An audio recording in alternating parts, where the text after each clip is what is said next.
लेकिन जरूरी है। एक व्यक्ति ने हमसे कहा, ध्यान से सुनना जो हम कहने जा रहे हैं। बोले महाराज जी आप किस ग्रुप के हो?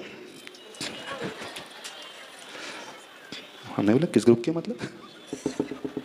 हाँ, बोले महाराज जी आप किस ग्रुप के हो? तो हमने कहा हम आचार्य विद्यासागर महाराज जी के ग्रुप के। कौन से ग्रुप के? आचार्य विद्यासागर महाराज जी के ग्रुप के है। साधु किसी ग्रुप का नहीं होता है, वो तीर्थंकरों का वंशज होता है, तीर्थंकर महावीर को मानने वाला होता है। शरीर में ब्रेन का ज़्यादा इंपॉर्टेंस होता है कि हार्ट का ज़्यादा इंपॉर्टेंस होता है? बताओ। कि लंग्स की लीवर कि इंटेस्टाइन कि स्टमक कि किडनी? क्यों? हम बताओ। हाँ, किसका? Brain, heart, lungs, liver, kidney, large intestine, small intestine, stomach, यदि एक भी अंग में डिफेक्ट हो जाए तो क्या होता है पता ना? यदि आपका लीवर काम करना बंद कर दिया, हार्ट बहुत अच्छा काम कर रहा है, क्या होगा? कैसा रहेगा? अच्छा रहेगा। ब्रेन काम करना बंद कर दे, बाकी सारे अंगों काम कर रहे हैं। अरे ये तो छोड़ दो, पैनक्रिया भी काम करना बंद कर दे, गॉल ब्लैडर भी काम करना बंद कर ले तो क्या हो जाए? गॉल ब्लैडर में कुछ अटक जाए तो क्या हो जाए? वहां सिस्ट फॉर्मेशन हो जाए तो क्या हो जाए? कहाँ? हार्ट की बात नहीं कर रहे वो, लंग की बात नहीं कर रहे, ब्रेन की, किडनी की बात नहीं कर रहे, छोटे से पोर्शन की बॉडी की वह छोटा सा पार्ट है। कौन सा? गॉल ब्लैडर, पित्ताशय। यदि उसमें कुछ फॉर्मेशन हो जाए, सिस्ट फॉर्मेशन हो जाए तो क्या हो जाए? कुछ होगा? थोड़ा दर्द होगा, चला जाएगा व्यक्ति, बिल्कुल चला जाएगा व्यक्ति। तो हर एक अंग और हर एक उपांग का उतना ही इंपॉर्टेंस होता है। कोई ये नहीं कह सकता कि ये है अंग प्रमुख और ये इसका कोई यूज ज्यादा नहीं है। जब हम आचार्य भगवान को देखते हैं तो थोड़ा सा हम अपनी सारी बात भी बता देते हैं, क्योंकि हमारा जीवन जो शुरू हुआ है ना, आचार्य श्री समय सागर महाराज जी से शुरू हुआ है। जब हम ब्रह्मचारी थे, ब्रह्मचारी अवस्था में यदि हमें किसी ने बढ़ाया, पूज्यवर समय सागर महाराज जी ने बढ़ाया। निर्देश यदि कुछ दिया हमें, कैसे अध्ययन करना, कैसे अपने वैराग्य को संभाल करके रखना, कैसे आगे बढ़ना, पढ़ाई करते हुए, सर्विस करते हुए यदि किसी ने शिक्षा दी तो आचार्य प्रवर समय सागर महाराज जी ने दी। तो हमारे जीवन में तो आचार्य भगवान का उतना ही योगदान है। हम उनके ग्रुप के हैं। जब हम पूज्यवर निर्यापक श्रमण योग सागर महाराज जी को देखते हैं तो योग सागर महाराज जी की जो साधना है, उनकी सेवा है, डोंगरगढ़ में योग सागर महाराज जी ने पूरी सेवा की थी, उनका वात्सल्य है, तो उनका भी इंपॉर्टेंस उतना ही है। और जब हम पूज्यवर निर्यापक नियम सागर महाराज जी को देखते हैं, उनसे मिलकर के सम्यक दर्शन की जो चर्चा होती है, सुनने मिलती है, हमारी आस्था मजबूत हो जाती है। और जब हम निर्यापक श्रमण श्री सुधा सागर महाराज जी को देखते हैं तो उनसे भी हमने जीवन में बहुत कुछ पाया। भक्ति कैसे करना, गुरु के प्रति समर्पण कैसे लाना, समाज का कल्याण कैसे करना, धर्म की प्रभावना कैसे करना, तो ये तो हमने निर्यापक श्रमण श्री सुधा सागर महाराज जी से सीखा है। जब हम समता सागर महाराज जी को देखते हैं तो उन्होंने जिस हिसाब से टैकल किया आचार्य भगवान की समाधि के पश्चात, ये उनकी अद्भुत कला थी। और जब हम पूज्यवर प्रसाद सागर निर्यापक श्रमण को देखते हैं तो उनका वात्सल्य गुण बड़ा अद्भुत है। और जब हम अभय सागर महाराज जी को देखते हैं तो उनका इन डेप्थ नॉलेज जो होता है, डीप तक पहुंचने की जो कला है, वो और किसी के पास नहीं है। फिर हम पूज्यवर प्रमाण सागर महाराज जी को देखते हैं कि समाज को कैसे टैकल करना, सब कुछ कैसे सुव्यवस्थित कर लेना और समाज को आगे कैसे बढ़ाना, तो ये कला उनमें भी है। और जब हम निर्यापक श्रमण से संभव सागर जी को देखते हैं तो सिद्धांत उनसे सीखने को मिलता है। तो हम कैसे कहते हैं कि हम कौन से ग्रुप के हैं? कौन से ग्रुप के हैं?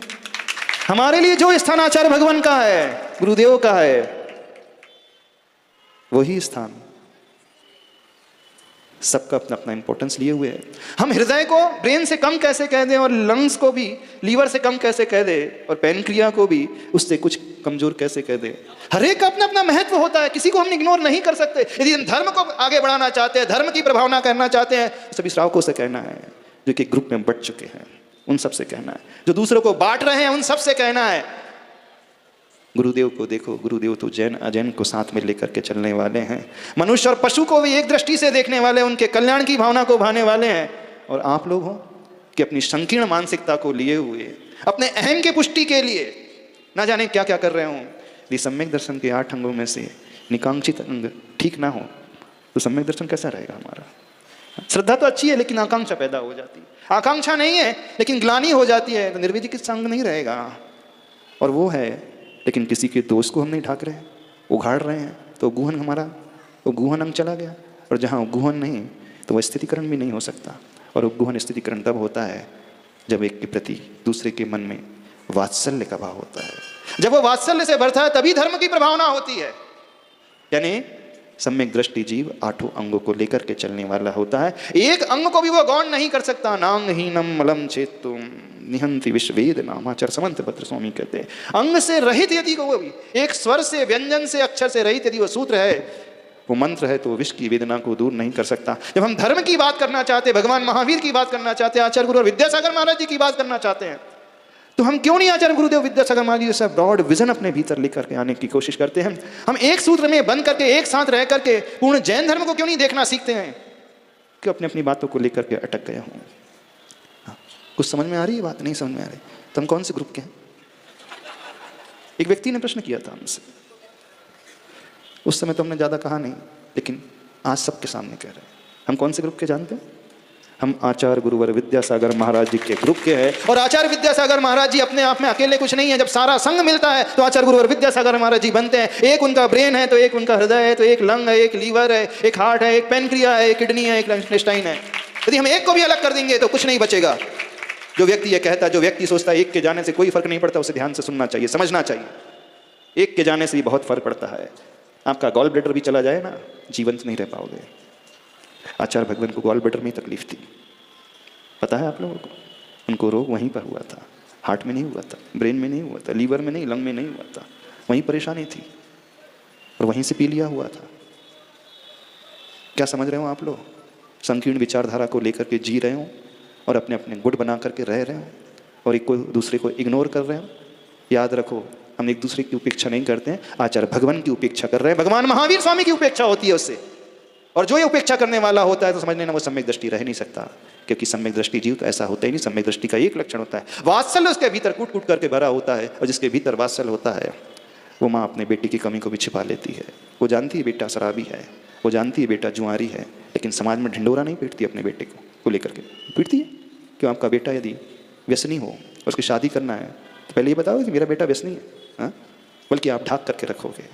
कमी बेटे की हमेशा ढाक करके रखी जाती है ना, क्यों? क्योंकि उसके प्रति आत्मीयता है, उसके प्रति वात्सल्य है। और बिना वात्सल्य के कभी भी वह कुछ हो नहीं सकता। धर्म का पालन यदि करना चाहते हो तो अपने भीतर वात्सल्य लाना सीखो। और जब वात्सल्य आ जाएगा व्यक्ति उसे अपना ही मानेगा, अपने जैसा ही मानेगा। आचार्य भगवान की सबसे बड़ी विशेषता थी वो दूसरी आत्मा को, चाहे वो पशु की भी आत्मा क्यों ना हो, चींटी की भी आत्मा क्यों ना हो, गाय भैंस की भी आत्मा क्यों ना हो, उस आत्मा को बिल्कुल अपनी जैसी आत्मा के रूप में स्वीकार करते थे। और जिसके भीतर यह दृष्टि आती है वही तीर्थंकर बनता है।